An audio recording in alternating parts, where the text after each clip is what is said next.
Alright, so today's piece is Five Soliloquies by Andra Delora May.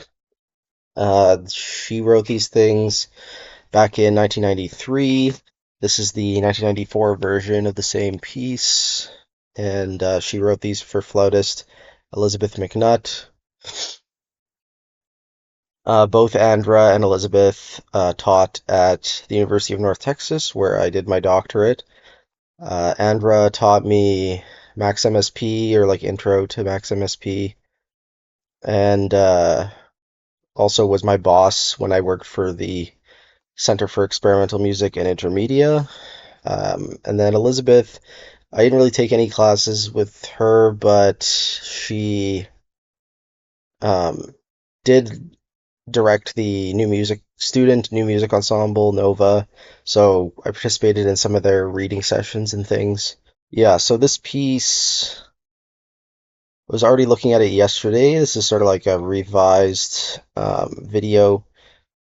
So I won't be doing the whole like pre-listen, post-listen. I think I'm just going to talk about it a little bit. It's in 5 movements, which are mostly a page long, though the fifth movement is 2 pages long, and they're titled Excited but Restrained for movement 1, for soliloquy 1, Languorous for soliloquy 2, Incoherent for 3, Meditative for 4, Agitated for 5. And there's a little note here that they were composed in Santa Clarita and La Jolla, California. I think this is when Andra was doing their doctorate at UCSD, because I know that she was director of SEMI from 2005 to something, so I'm assuming she started teaching at UNT around 2005. You can see it's a handwritten score. It's really nice looking in that respect, and it has a pretty detailed set of performance notes here. There's a little legend here of the different symbols.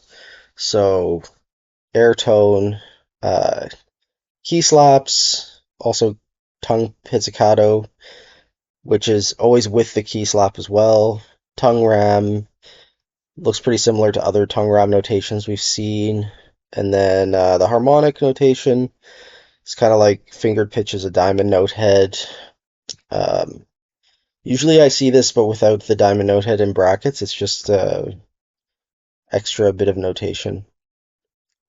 And then the fourth movement, I should say, the meditative one, is in a time signature of 0, so it's proportionally notated. And the shorter notes do have a filled in note head, just to sort of like break things up.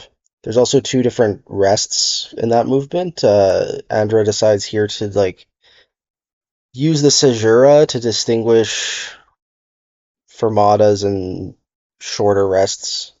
So, what else do I want to say about Andra? She is best known for her work for solo instrument and live electronics, and I think she was pretty early into that. When maybe I'll pull up a piece title of one of her earliest essays in that.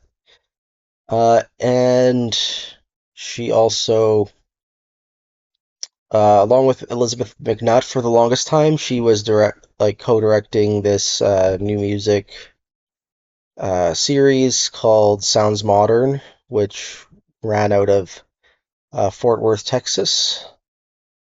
University of North Texas is very close by in Denton. Oh yeah, and also I should mention that Andra is a violinist. Yeah, this piece, I was just listening to it. My favorite movement is probably the third. I like the contrast between the second and third movement. And then the multiphonic stuff in the fourth movement is really cool, so I would listen for that. I'm not sure if you can still download this score off of Andra's website, but that's where I got it. And unfortunately, her website's a little bit outdated right now, but the only recording is an embedded recording in her website, so that's where the link is today. It's about runs about 7 minutes long, and two of those minutes are just this fourth movement, maybe even more. So it kind of is interesting proportion wise. And yeah, it's just very like pointillistic, modernist, extreme uses of dynamics. And generally, I think it looks really fun to play. I'm not a flautist myself, but it looks like there's a lot to chew on in every page. So, uh, yeah, that's it. That's the piece for today.